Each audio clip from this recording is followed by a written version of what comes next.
Toujours content de vous retrouver. J'espère que vous allez bien. Si vous nous rejoignez, que vous ne faites pas partie d'une nouvelle église, je suis ravi de vous accueillir et de vous saluer. Je veux dire à chacun combien je vous aime et je suis content de passer ce moment ensemble dans la présence du Seigneur à étudier sa parole.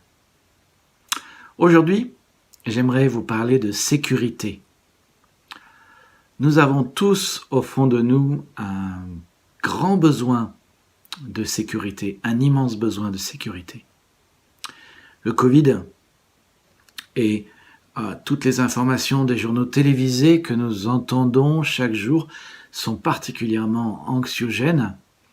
Il y a 2-3 semaines, je crois, le ministère de l'économie disait que l'année 2020 allait être la pire de toutes les années depuis 1945. Super, ça aide. Aujourd'hui, je lisais dans Google Actualité qu'après le déconfinement, la France allait connaître une vague massive de licenciements. Génial. Merci, ça me fait du bien d'entendre ça. On nous parle du déconfinement et c'est plutôt bien d'avoir une date, ça nous fait du bien. Mais on nous dit, mais le virus n'est pas parti. Il circule toujours. L'Institut Pasteur nous dit 6,5% de la population seulement ont eu le virus. On nous dit on va devoir vivre avec le virus pendant longtemps. Hier, je discutais avec papa. Il me disait oui, tous les experts à la télé s'accordent pour dire que toute l'année 2020, on va être confiné, déconfiné, confiné, déconfiné. Et ça va être comme ça tout le temps. Et les experts nous disent aussi qu'on ne sait pas si une fois qu'on a eu la maladie, on sera immunisé.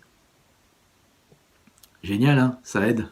Je ne sais pas si vous avez certains réflexes, mais je pense que c'est bien d'avoir certains réflexes. D'abord, le réflexe de « il n'y a que Dieu qui contrôle toutes choses ». On verra.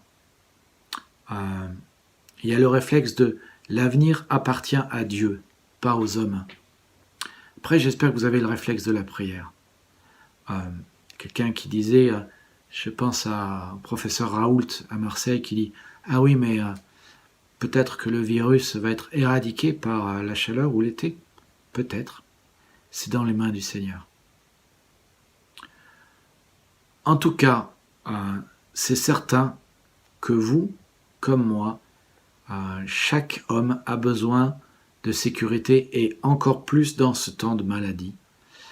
Nous avons besoin de sécurité sanitaire, médicale, financière. Nous avons besoin de sécurité pour nos familles. Nous voulons que nos proches se portent bien. Et dans cette crise, déjà c'est le cas normalement, mais encore plus, dans cette crise, nous avons ce besoin de sécurité qui est inassouvi. Ce besoin est là. Nous oublions également souvent que les hommes sont source d'insécurité. Ben oui, c'est vrai. J'ai recensé 9 sources d'insécurité dans nos vies. Si ça vous intéresse, contactez-moi, je vous les donnerai. Mais la bonne nouvelle, c'est que vous trouverez en Jésus-Christ toute la sécurité dont vous avez besoin. Vous trouverez en Jésus une sécurité pour votre vie qui va même au-delà de ce que vous pensez avoir besoin. J'aimerais aujourd'hui prendre 40 minutes pour tenter de vous convaincre. Ma prière à mon cher Dieu, c'est que votre soif de sécurité puisse être satisfaite et étanchée par Jésus-Christ. Que les paroles de Jésus répondent à votre besoin de sécurité et que vous puissiez être apaisé au fond de vous par cette sécurité que Jésus vous offre. Et je vais vous inviter à prendre vos Bibles ce matin et à les ouvrir dans un chapitre bien connu de la Bible, Jean 10. Ouvrez vos Bibles, mettez la vidéo sur pause si nécessaire et ouvrez vos Bibles à Jean 10. Si vous n'avez pas de Bible, écrivez-nous à unenouvelle-église@gmail.com pour qu'on puisse vous en offrir une. Alors Jean 10, c'est le chapitre où Jésus commence à dire « Je vous le déclare, c'est la vérité, Celui qui n'entre pas par la porte dans l'enclos des brebis, mais qui passe par-dessus le mur à un autre endroit, est un voleur, est un brigand. Celui qui entre par la porte est le berger des brebis. Dans Jean 10, Jésus va dire qu'il est le bon berger. Dans Jean 10, Jésus va dire qu'il se constitue un troupeau. Et dans Jean 10, Jésus va dire 4 paroles. Je vous laisse volontiers lire le chapitre et méditer sur ce chapitre durant votre semaine ou votre dimanche. J'aimerais aujourd'hui simplement que nous fassions attention à 4 versets qui parlent de la sécurité que Jésus vous offre. D'abord, verset 29, vous savez, c'est parfois comme dans un livre, on a envie de savoir la fin et on va lire la dernière page pour avoir la meilleure partie du bouquin, pour savoir comment ça va se terminer. Eh bien, la meilleure partie de Jean 10, et comment ça se termine, au verset 29, c'est Jésus qui dit « Mon Père qui me les a donnés », en parlant de ses brebis, « est plus grand que tous, et personne ne peut les arracher de la main du Père. » Et puis, au verset 28, Jésus dit, en parlant toujours de ses brebis, « Je leur donne la vie éternelle, elles ne périront jamais, et personne ne les arrachera de ma main. » Au verset 10 et 11, puis 14 à 15, Jésus dit « Le voleur vient uniquement pour voler, tuer et détruire. Moi, je suis venu pour que les humains aient la vie et aient la vie en abondance. » C'est de la sécurité que Jésus nous donne. Je suis le bon berger. Le bon berger est prêt à donner sa vie pour ses brebis. Je suis le bon berger et je donne ma vie pour mes brebis. C'était Jean 10, 10, 11, 14 et 15. Et puis, tout au début du chapitre, les versets 3 à 5, Jésus dit « Il, en parlant du bon berger, appelle ses brebis, chacune par son nom, et les mène dehors. Quand il les a toutes fait sortir, il marche devant elles, et les brebis le suivent parce qu'elles connaissent sa voix. Mais elles ne suivront pas un inconnu, au contraire, elles fuiront loin de lui parce qu'elles ne connaissent pas sa voix. » 4 versets qui nous parlent de sécurité. La clé pour trouver la sécurité, c'est vraiment la suivante. Si vous construisez votre maison dans laquelle vous allez vivre et que vous la construisez sur du sable, vous n'êtes pas en sécurité. Mais si vous construisez votre maison sur une dalle de béton ou sur un roc, votre maison sera en sécurité. Et Jésus utilise cette métaphore précisément dans sa parole dans Matthieu chapitre 7 pour nous parler de nos vies. Ce qu'il veut dire, c'est si vous bâtissez votre vie sur des choses qui passent, alors vous n'êtes pas en sécurité.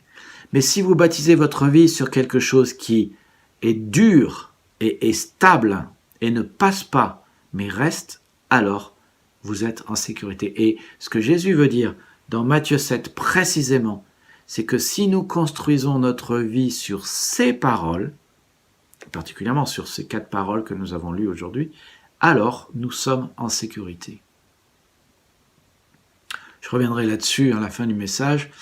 Dans sa première déclaration, donc au verset 29 de Jean 10, Jésus dit « Mon Père qui me les a donnés, qui m'a donné mes brebis, est plus grand que tous, et personne ne peut les arracher de la main de mon Père. » Ce que Jésus est en train de dire, c'est que face à tout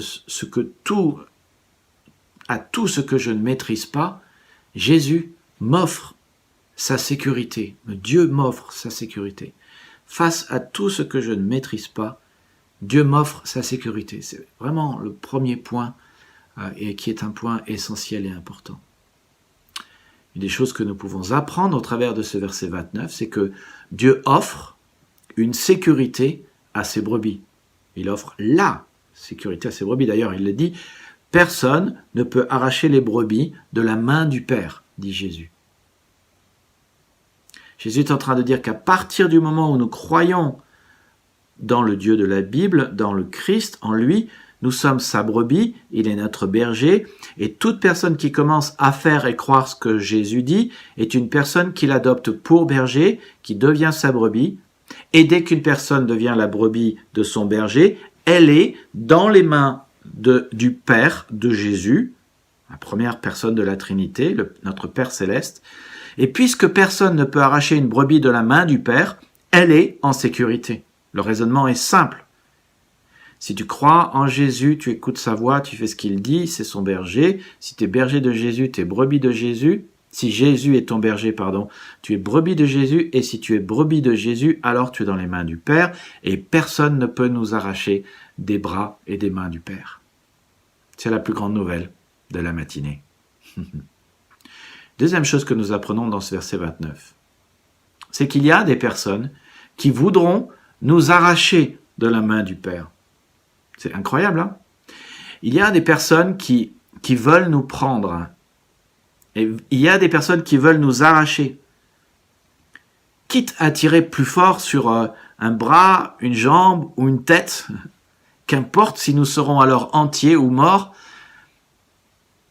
ces gens nous veulent tellement qu'ils sont prêts à nous tuer. Jésus ici fait référence aux brigands, aux loups, aux mercenaires, dont il parle plus tôt dans Jean 10, qui aiment les brebis pour ce que les brebis leur apportent. De la nourriture, un salaire, du sang. À la différence du bon berger, ils ne font pas cela pour les brebis, ils font cela pour leur bénéfice à eux, pour ce que cela leur rapporte. Et il faut que nous soyons lucides. Tout le monde ne veut pas notre bien. Il y a des personnes qui nous veulent pour de l'argent, pour notre vie, pour ce qu'on pourrait leur apporter. Romains 8, 38 nous parle des personnes ou des choses qui veulent nous arracher des mains de ce Dieu qui nous aime fort et qui veut nous protéger. Oui, j'ai la certitude que rien ne peut nous séparer de son amour, ni la mort, ni la vie, ni les anges, ni d'autres autorités ou puissances célestes, ni le présent, ni l'avenir, ni les forces d'en haut, ni celles d'en bas, ni aucune autre chose créée. Rien ne pourra jamais nous séparer de l'amour que Dieu nous a manifesté en Jésus-Christ notre Seigneur. Il est bien question ici de ce qu'il y a des gens qui veulent nous arracher de l'amour, nous séparer de l'amour de Dieu, nous séparer des bras d'amour de notre Père, des anges, des autorités, des puissances célestes, des forces d'en haut ou d'en bas, des choses créées qui cherchent à nous séparer de Dieu. Mais Dieu nous dit ici, Paul nous dit ici par le Saint-Esprit, ça n'est pas possible. Pourquoi? C'est ce que Jésus dit dans le verset 29 de Jean 10. Parce que personne n'est plus grand que le Père de Jésus.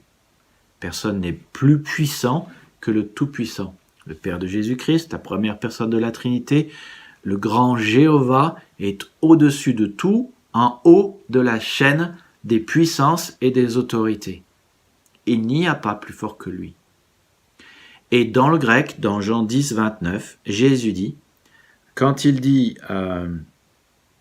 « Personne ne peut rien arracher de la main de mon Père », dans le grec, c'est « Personne ne peut jamais, jamais enlever mes brebis de ses bras ». Personne ne peut jamais, jamais. Double négation pour nous dire que ça n'est pas possible que cela arrive. Ça n'est pas possible. C'est, en somme, si je puis dire, une double sécurité. Nous sommes dans une double sécurité dans les bras de notre Père. Alors c'est vrai que devant le Covid, qui est une toute petite bête, hein, mais on se sent terriblement plus en sécurité. Vous savez, si on était devant les autorités, les puissances, les forces qui sont en bas ou en haut, qui existent, on se sentirait terriblement en détresse et fragile. Mais la force de Dieu vient au secours de notre faiblesse. Et vous trouverez plein d'exemples de cela dans la Bible.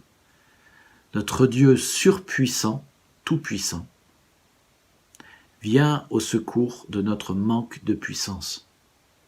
Il nous protège, il nous sauve, il nous sécurise. Il nous donne la vie. Quelques exemples, je pense au geôlier de Philippe.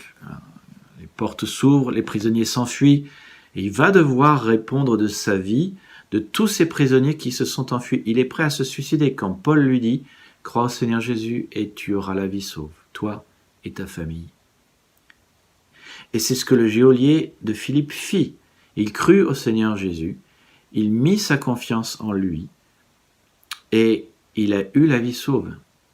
Il a été en sécurité. Je pense à la tempête que les disciples ont dû affronter. Jésus est venu à eux, a apaisé cette tempête. Les disciples ne maîtrisaient rien, ils étaient comme une coque de noix dans un ruisseau. Jésus est venu et par un mot, il a calmé la tempête et ils étaient à nouveau en sécurité. Qu'est-ce que cela veut dire? Cela veut dire qu'il y aura toujours des choses que nous ne maîtriserons pas dans notre vie. Soit à l'extérieur, soit à l'intérieur de notre tête, de notre cœur, de notre vie, de notre maison. On ne maîtrisera jamais tout. Ces choses mettront notre vie en danger. Elles menaceront votre sécurité. Mais un seul est tout-puissant.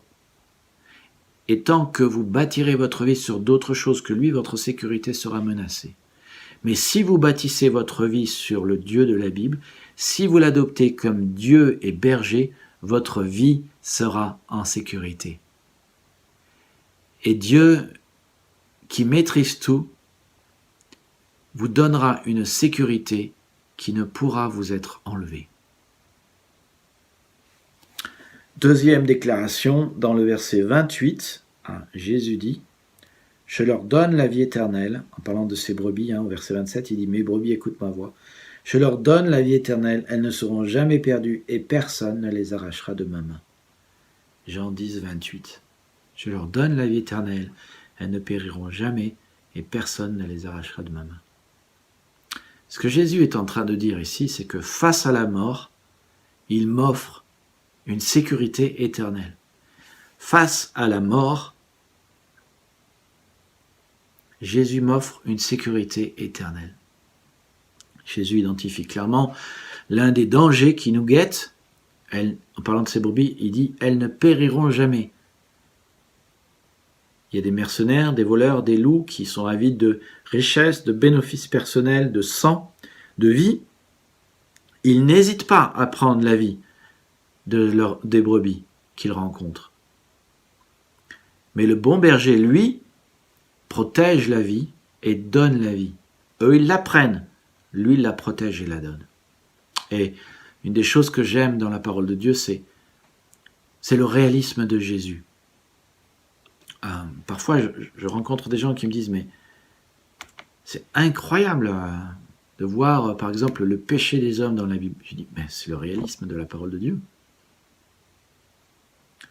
Jésus est très réaliste ici. Il nous dit qu'il y a des gens, au verset 29, qui nous arracheront des bras du Père, qui n'en ont rien à faire de savoir si on est entier, et qui tireront un bras, une tête, un pied pour nous arracher. Il y a des gens qui n'ont pas de problème à faire cela. Jésus identifie cette fois au verset 28 notre ennemi comme étant la mort. Et la Bible nous rappelle, la mort est bien notre ennemi. C'est pour ça que nous en avons souvent peur. La mort tentera de nous séparer de lui. La mort s'immiscera dans notre vie et dans notre relation avec lui. Mais Jésus dit que la mort sera sans effet. Et il utilise la même expression qu'il emploie pour le Père au verset 29. Il dit, au verset 29, « Personne ne les arrachera de sa main. » Et ici, il dit « Personne ne les arrachera de nouveau, jamais, jamais de ma main. » À nouveau, dans le grec, jamais, jamais.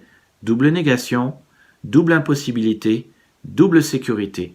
Si tu crois ce que Jésus te dit, s'il est ton berger, tu es en double sécurité et en double sécurité dans les bras du Père, ce qui fait que tu es en fait en quadruple sécurité. Note également que cette déclaration de Jésus donne plus de détails aussi sur la sécurité qu'il nous offre. C'est bien beau de dire Jésus nous offre la sécurité, mais quelle sécurité il nous offre? Eh bien, il nous dit que c'est le fait d'avoir la vie éternelle. Alors, il ne nous dit pas que nous ne mourrons pas du Covid. Même si moi, je prie qu'il n'y ait personne à l'église qui meurt du Covid. Non, il dit que nous mourrons certainement, mais nous sommes en sécurité parce que nous avons la vie éternelle. Tu vois ?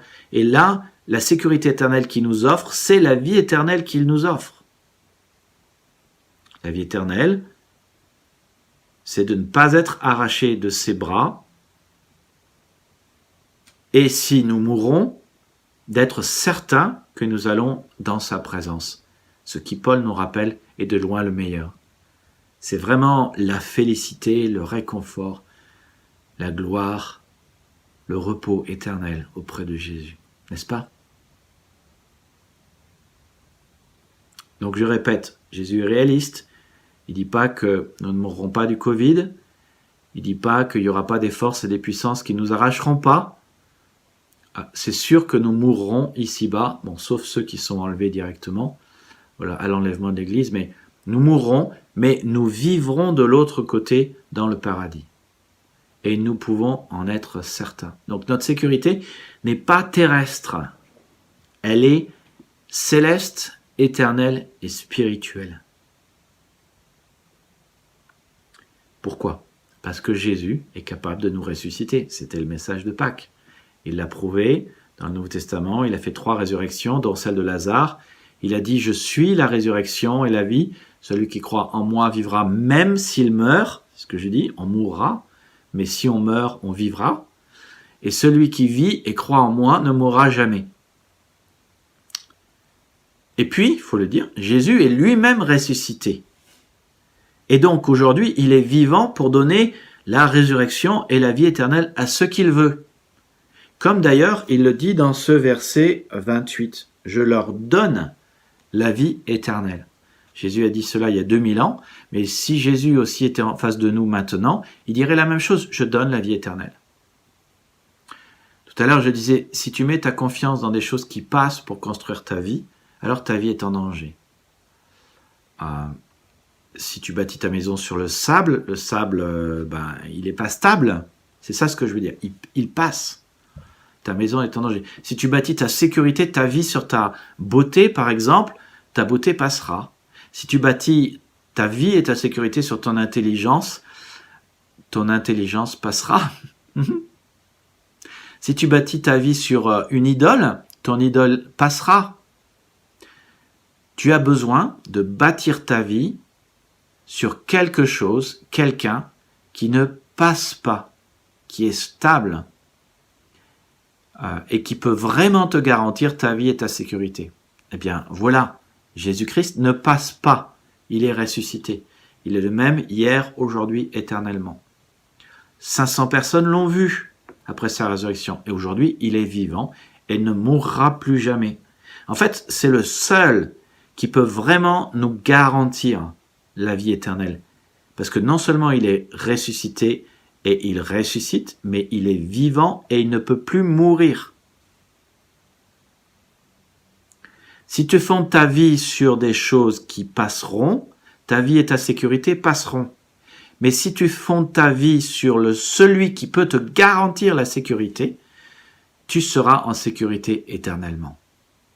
C'est important. Ta sécurité, ma sécurité, nous est garantie par Jésus. Alors, juste un point de réflexion. Est-ce que tu as remarqué ce que Jésus dit au début du verset 28 ? « Je leur donne la vie éternelle. » Est-ce que tu as remarqué que Jésus dit « Je leur donne » ? Souligne ce mot, très important, c'est vital. C'est l'inverse de ce que les voleurs ou le loup font. C'est aussi l'inverse de tout ce que les religions disent. Les religions disent « fais et tu seras sauvé ». Mais Jésus à la croix dit « tout est accompli pour que nous soyons sauvés ». Les religions disent « donne et tu seras sauvé ». Mais Jésus dit « le Fils de l'homme est venu pour donner sa vie et être la rançon de beaucoup ». Les religions disent « donne et tu seras sauvé ». Jésus dit « je donne et tu seras sauvé ». Tu vois la différence ? Les religions disent « fais et donne », mais tu ne sauras jamais si tu en as fait assez, et tu ne le sauras uniquement que quand tu arrives dans le ciel. Alors que Jésus, et donc les religions nous plongent dans l'insécurité, alors que Jésus nous dit, moi j'agis, moi je fais, moi je donne pour que tu aies tout ce qu'il faut pour que tu aies la vie éternelle, et tu peux savoir maintenant si tu l'as. Les religions et les hommes nous plongent dans l'insécurité. Ouais. Mais Jésus nous apporte la sécurité. Les religions et les hommes nous plongent dans l'insécurité, mais Jésus nous apporte la sécurité. Troisième déclaration liée que Jésus fait relatif à la sécurité qu'il t'offre. Alors c'est les versets 10 et 11, puis 14 et 15. Le voleur vient uniquement pour voler, tuer et détruire. Moi je suis venu pour que les humains aient la vie et l'aient en abondance. Je suis le bon berger, et le bon berger est prêt à donner sa vie pour ses brebis. Je suis le bon berger, et je donne ma vie pour mes brebis. Ce que Jésus est en train de dire ici, c'est que face à une vie banale, eh bien, il t'offre une sécurité et une vie extraordinaire.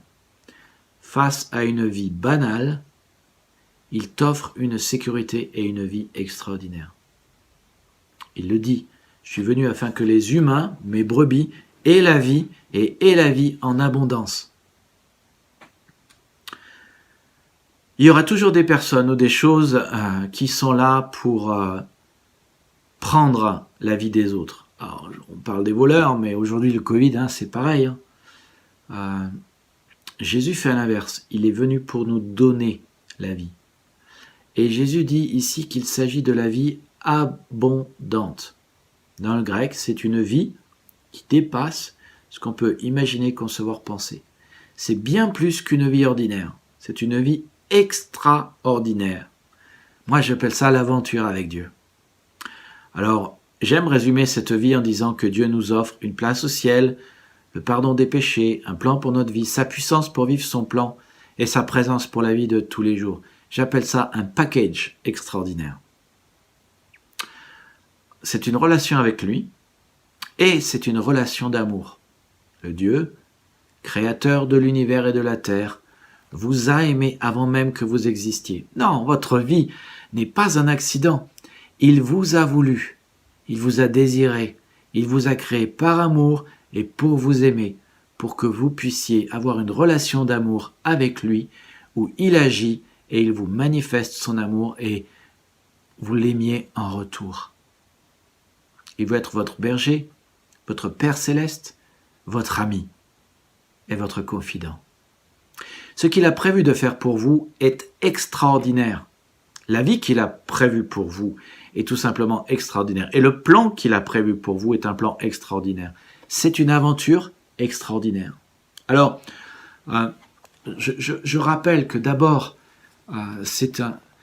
quand Jésus nous donne une vie extraordinaire, la première chose qui est à la base de tout dans notre relation avec Dieu, c'est la vie qu'il nous donne, qui est une vie extraordinaire. C'est le fait que lui agisse, comme il nous est rappelé dans la Nouvelle Alliance. C'est lui qui agit, c'est lui qui fait qu'on devient son peuple, c'est lui qui écrit sa loi dans nos cœurs, c'est lui qui met son pardon dans notre vie et nous libère de notre péché. C'est lui qui fait qu'on le connaît.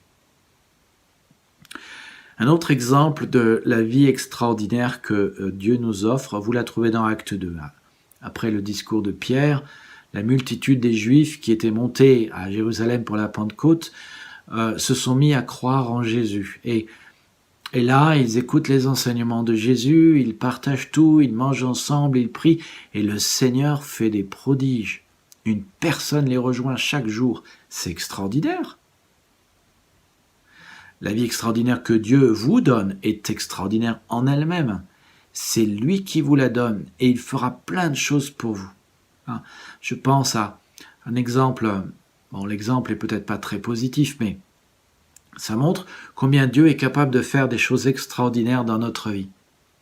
Je pense à Étienne, qui a été tué par un certain djihadiste juif du nom de Saul de Tarse. Mais alors qu'il est lapidé, et vous voyez, Jésus est réaliste. Nous connaîtrons des gens qui nous arracheront, qui nous tueront, nous connaîtrons la mort. Il y aura des choses difficiles. Ce que nous vivons actuellement est peut-être une préparation, d'ailleurs, comme quelqu'un me disait récemment, une préparation à l'Église persécutée. Peut-être qu'un jour nous serons persécutés comme cela. Mais voilà, il est là en train d'être lapidé. Et je trouve cette phrase extraordinaire. Quand Étienne s'exprime, il dit « Écoutez, je vois les cieux ouverts, le Fils de l'homme debout à la droite de Dieu. » Tu sais, moi, ce que ça me dit? Ça me dit que quand nous traversons des épreuves qui sont énormes, Dieu nous fait des choses extraordinaires pour nous donner la force de traverser ces épreuves. Et il était tellement rempli de force qu'il dit « Seigneur, ne les tiens pas pour coupables de ces péchés. » Il demande à Dieu de leur pardonner. Voilà. C'est dans un sens, l'extraordinaire de ce que Dieu peut faire pour nous. Quand nous vivons des choses difficiles, il nous accompagne de sa grâce pour nous donner la force et le courage de traverser nos épreuves. Alors, quelles leçons pouvons-nous tirer de ce que, face à nos vies ordinaires, Jésus nous donne une vie et une sécurité extraordinaires? Un des enseignements qu'on peut tirer, c'est que même si nous croyons que notre vie est bien ou que nous sommes en sécurité, Jésus nous dit qu'il a une vie bien meilleure pour nous. Une vie extraordinaire. Pas besoin de vivre une vie médiocre, ni une vie sans amour. Dieu a plein de bonnes choses en réserve pour nous. Un plan pour notre vie, une place au ciel, le pardon des péchés, un bon plan, sa puissance, sa présence. Et après, c'est sûr, beaucoup de gens croient ou ont l'impression d'être en sécurité. Mais l'avenir appartient à Dieu. Et donc, que vous ayez l'impression d'être en sécurité ou pas, Dieu a plus de sécurité en réserve pour vous que vous ne puissiez le ressentir, l'imaginer, le penser ou le concevoir. Et si la vie éternelle est la vie abondante dont Jésus parle, la vie éternelle est votre sécurité éternelle et la vie extraordinaire que Dieu a en réserve pour vous est une sécurité extraordinaire. Vous ne pouvez pas la créer. La religion ne peut pas vous l'offrir. Les hommes ont beaucoup d'insécurité en eux-mêmes, mais Dieu l'a en réserve pour vous. D'où la 4e déclaration de Jésus aussi quand il dit, en parlant du bon berger, en verset 3, Jean chapitre 10, verset 3, « Le bon berger appelle ses brebis, chacune par son nom et les mène dehors. Quand il les a toutes fait sortir, il marche devant elles, et les brebis le suivent parce qu'elles connaissent sa voix. Mais elles ne suivront pas un inconnu, au contraire, elles fuiront loin de lui parce qu'elles ne connaissent pas sa voix. » Il dit, les brebis ne suivront pas un inconnu, elles fuiront loin de lui parce qu'elles ne connaissent pas sa voix. Et tu vois, ce que Jésus veut nous dire ici, c'est que face aux voix inconnues que nous entendons, il nous offre la sécurité de sa voix. Il nous offre la sécurité de sa voix. Aujourd'hui, dans cette crise sanitaire, nous devons faire face à plein d'inconnus. C'est vrai, hein? Alors, il y a l'inconnu du Covid. C'est un virus finalement sur lequel on ne sait pas grand-chose, issu d'un croisement de virus entre la chauve-souris et le pangolin. Nous apprenons à le connaître. Maintenant, nous savons que 90% des gens qui ont le Covid perdent le goût et l'appétit. Nous savons que le Covid attaque les poumons, a un effet respiratoire inflammatoire très fort au bout du 8e jour. Nous savons aussi que le Covid crée des hémorragies. Qu'il faut fluidifier le sang, en fait. Bon, mais il y a encore plein de choses que nous ne savons pas sur le Covid. Nous ne savons pas aujourd'hui comment gérer la crise. Mais c'est très intéressant en écoutant les infos qui nous disent sans arrêt ce que nous devons faire, de voir qu'aujourd'hui on nous dit de faire des choses qu'il y a un mois on nous disait de ne pas faire. C'est intéressant. Hein, il y a un mois on nous disait non, portez pas de masque, c'est pas utile. Maintenant on nous dit surtout portez un masque. Il y a 6 semaines on nous disait non, faut pas tester tout le monde. Maintenant on nous dit il va falloir tester beaucoup plus de gens. En tant que pasteur évangélique, je suis interpellé de voir des soi-disant prophètes, chrétiens ou non d'ailleurs, qui soit nous sortent des messages type fin du monde, c'est la colère de Dieu, repentez-vous. C'est toujours bon de se caler sur le point de vue du Seigneur, hein, mais faut voir ce qu'ils veulent dire quand ils disent repentez-vous. Mais j'entends aussi des prophètes qui nous vantent des remèdes miracles. J'ai entendu quelqu'un qui disait buvez du pipi, je vous assure que ça marche. D'autres disent faites une décoction de ceci, faites une décoction de cela. Vraiment, les recettes sortent. Soudainement, il y a des recettes miracles qui sortent de partout. Et des prophètes chrétiens ou pas, et hélas trop souvent chrétiens, qui se mettent à dire juste n'importe quoi. N'importe quoi. Mais on est devant ce phénomène dont Jésus parle ici. Qu'il y a des gens qui viendront et qui nous diront des choses qui semblent vraies, qui semblent bien, qui semblent justes, mais qui au final nous éloignent de Jésus, de la vérité, et nous prennent la vie. Alors il y a des gens qui sont conscients et des gens qui ne sont pas inconscients. Pour beaucoup, leur but c'est de se faire une audience, d'avoir des brebis et de prendre la vie. Pas tous, mais parfois. Le but n'est pas forcément de préserver la vie ni de protéger. Ils sont souvent remplis de leur propre insécurité et ils ne nous mènent pas plus vers la vraie sécurité que Jésus nous offre, ni la vie que Jésus nous offre. Ce que Jésus est en train de dire ici, c'est que si nous l'adoptons comme notre berger et que sa voix nous dirige, elle sera le remède à tous ces messages plus ou moins vrais, plus ou moins faux. Elle sera le remède à l'insécurité dans laquelle ces personnes nous amènent, et elle sera le remède à nos propres insécurités intérieures. Je le dis avec beaucoup de sérieux. C'est ce que la Bible dit, et c'est ce que ma propre expérience de sa parole me dit. Sa parole calmera vos craintes. Quand le matin je me lève et que je lis la parole de Dieu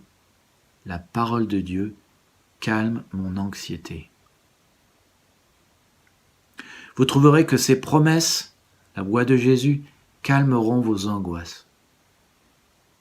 Quand vous ne savez pas de quoi demain sera fait, quand les médias nous disent que demain il va y avoir une vague de licenciements, les promesses de Jésus calmeront vos angoisses. Sa vérité fera fuir vos doutes. Ce sont nos doutes qui nous mettent dans l'insécurité. Parler à Jésus, prier, calmera vos inquiétudes et vous donnera sa paix. Ne vous inquiétez de rien, mais avec reconnaissance. Vous connaissez la suite des versets. Quand on prie, cela nous apporte la paix. Si vous écoutez Jésus, son pardon fera disparaître votre culpabilité. Et sa guérison fera disparaître vos blessures. Sa grâce fera disparaître tout désir de vengeance. Tout cela sont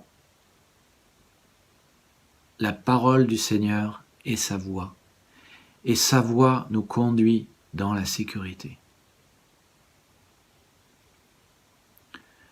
Jean 10 a été écrit pour nous faire comprendre que si nous suivons quelqu'un d'autre que Jésus, nous ne sommes pas en sécurité. Mais si nous suivons Jésus, et si nous écoutons sa voix, et si nous faisons ce qu'il dit, nous le serons. Alors, je ne sais pas où vous en êtes. Peut-être pensez-vous être en sécurité, vous avez une vie stable, un boulot stable, une maison stable, une femme, des enfants, une télé, un ordi, un téléphone, un chat, un chien, et peut-être un poisson rouge. Je me permets de le redire. Si vous basez votre sécurité sur votre travail, votre maison, votre femme, vos enfants, votre télé, votre ordinateur, votre téléphone, votre chat, votre chien et votre poisson, c'est risible, n'est-ce pas? Toutes ces choses passent. Le poisson, le téléphone, même votre femme et votre maison passent. Et donc votre sécurité passera.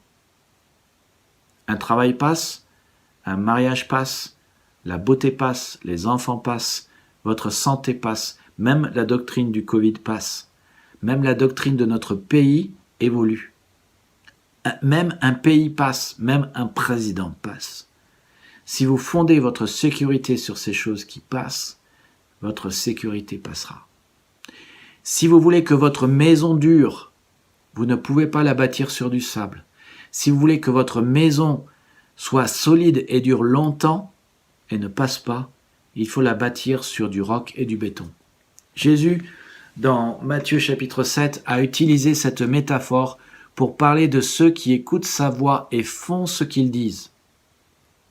Ceux qui choisissent Jésus comme berger et sauveur, et qui écoutent sa voix et font ce qu'ils disent, bâtissent sur une parole qui dure et qui ne passe pas. Et Jésus l'a dit, le ciel et la terre passeront, mais mes paroles ne passeront pas.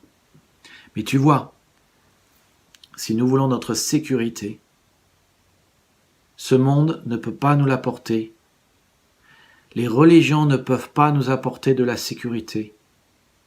Nous sommes nous-mêmes remplis d'insécurité. Il n'y a que Jésus qui peut nous la donner. Seul Jésus, face à tout ce que tu ne maîtrises pas, te l'offre. Seul Jésus, face à la mort, t'offre une sécurité éternelle. Seul Jésus, face à une vie banale, t'offre à la fois une vie extraordinaire et une sécurité extraordinaire. Et seul Jésus, face aux voies inconnues, t'offre la sécurité de sa voix et de la direction qu'il te donne en bon berger. Mais comment avoir cette quadruple sécurité? En adoptant Jésus comme berger et en vivant ta relation avec le bon berger chaque jour et en écoutant sa voix. C'est une question personnelle, relationnelle et une histoire d'amour. Et ça passe par l'adopter comme berger et vivre en l'ayant pour berger. J'aimerais t'inviter aujourd'hui à faire un changement radical pour ta vie, à adopter Jésus comme berger une fois pour toutes et à le mettre en pratique chaque jour de ta journée. Et pour ce faire, il y a deux choses simples à faire. Lui exprimer ta confiance et vivre chaque jour en écoutant sa voix. C'est pour cela, lis la Bible chaque jour. Nous t'en offrons une bien volontiers si tu veux m'envoyer ton adresse par courriel. Je t'envoie une portion de la Bible par la poste. Tu écris à unenouvelle-église@gmail.com, tout attaché, sans action, unenouvelle-église@gmail.com. Lis la Bible chaque jour, va dans une église qui prêche et vit la Bible. Rejoins-nous si tu n'as pas d'autre église. Va dans un groupe de maison pour chaque jour, une fois par semaine, écouter la Bible. Et dans ta vie, chaque jour, lis la Bible. Et je t'invite à prier. Si vous n'avez jamais accepté Jésus-Christ comme votre berger, je veux t'inviter à dire cette phrase simple. Vous répétez dans votre cœur, simplement, Seigneur, Jésus-Christ, je veux être ta brebis. Sois mon berger. Je veux te faire confiance.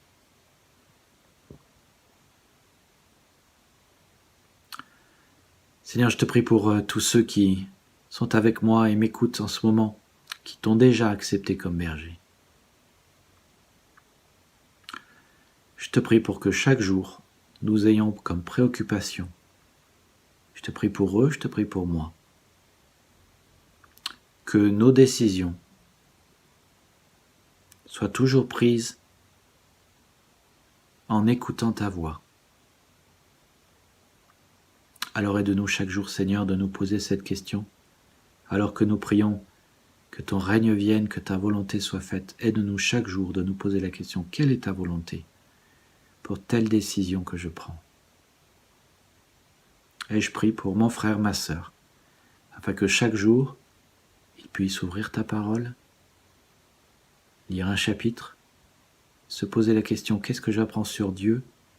Qu'est-ce que j'apprends sur moi? Sur les choses à faire et à ne pas faire.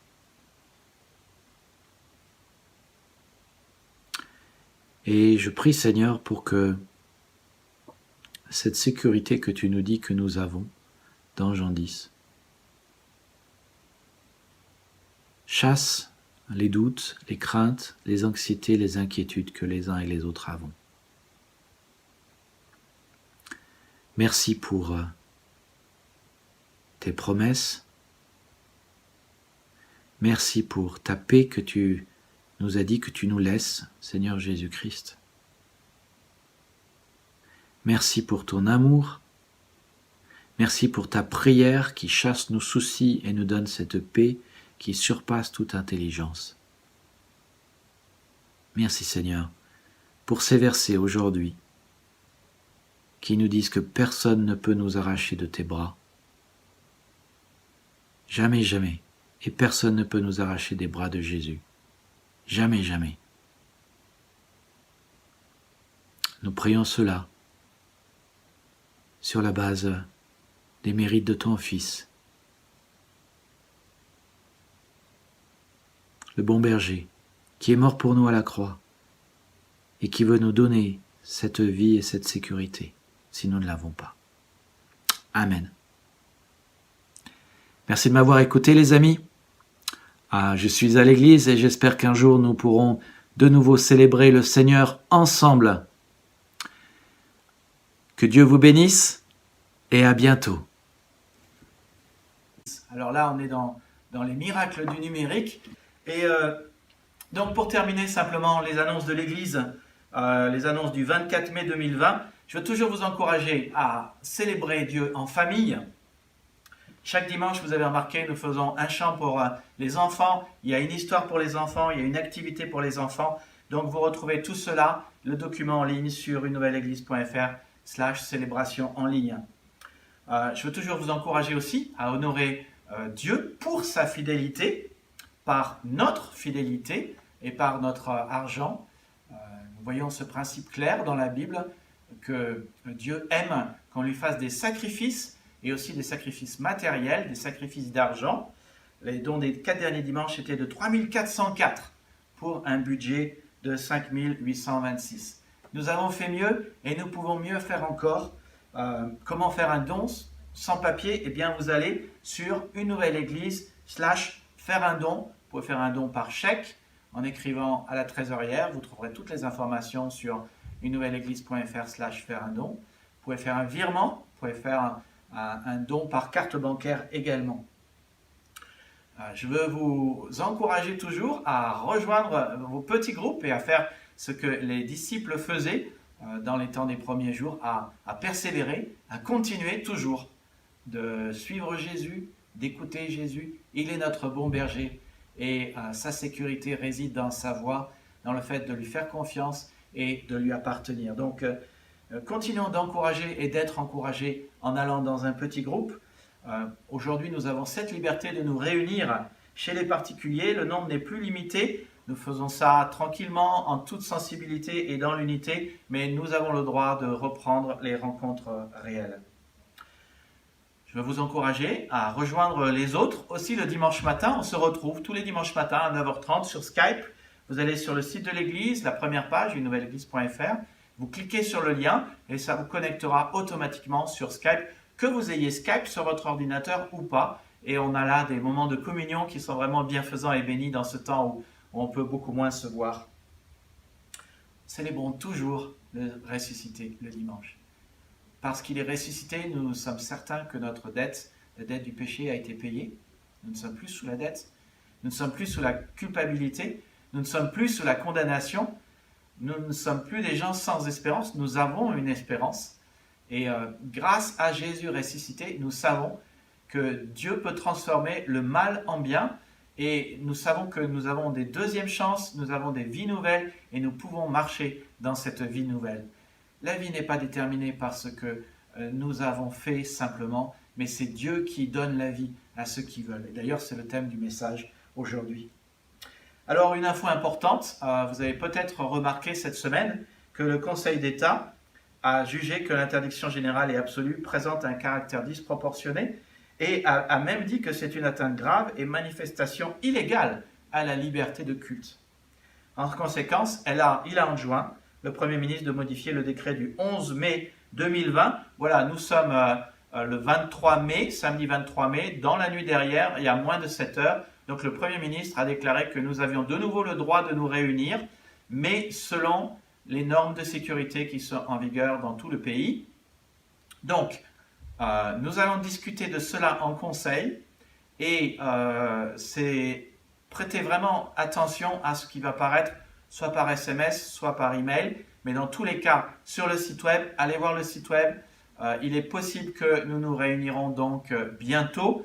Ça pose des questions de fond, bien sûr, qui sont il faudra qu'une rangée sur 2 ne soit pas occupée et qu'une chaise sur 3 ne soit pas soit occupée. Ça fait environ, j'ai compté tout à l'heure, au maximum 37 chaises. À mon avis, c'est jouable et on peut se réunir. Mais on en discute en conseil très prochainement et je reviens à vous. J'aimerais terminer, comme ça a été notre tradition et comme ça l'est, par un mot d'envoi, puisqu'aujourd'hui le thème ça a été que nous sommes en sécurité dans les bras du Père. Bien sûr, ça ne nous autorise pas à faire n'importe quoi. On n'est pas en train de dire que nous ne devons pas faire attention à ne pas contaminer et à ne pas être contaminés par le Covid. Nous ne devons pas faire attention. Nous ne sommes pas en train de dire que nous ne devons pas faire attention aux règles et aux principes en vigueur pour freiner la contagion du Covid dans ce monde et autour de nous. Nous voulons faire attention à cela, mais la Bible nous rappelle que nous avons une sécurité qui est bien plus grande qu'une sécurité physique ici-bas sur Terre. Et c'est cette sécurité dans les bras du Père, cette sécurité blindée que le Fils et le Père nous offrent, et cette sécurité qui se trouve dans le fait de suivre ce que notre Seigneur Jésus, notre bon berger, nous dit. Dans le psaume 46, nous avons là un psaume qui nous parle de sécurité, et ça sera mon mot d'envoi pour aujourd'hui. Dieu est pour nous un abri sûr, un secours toujours prêt dans la détresse. C'est pourquoi nous n'avons rien à craindre, même si la terre se met à trembler, si les montagnes s'écroulent au fond des mers, si les flots grondent, bouillonnent, se soulèvent et secouent les montagnes. Un cours d'eau répand la joie dans la cité de Dieu, dans la plus sacrée des demeures du Très-Haut.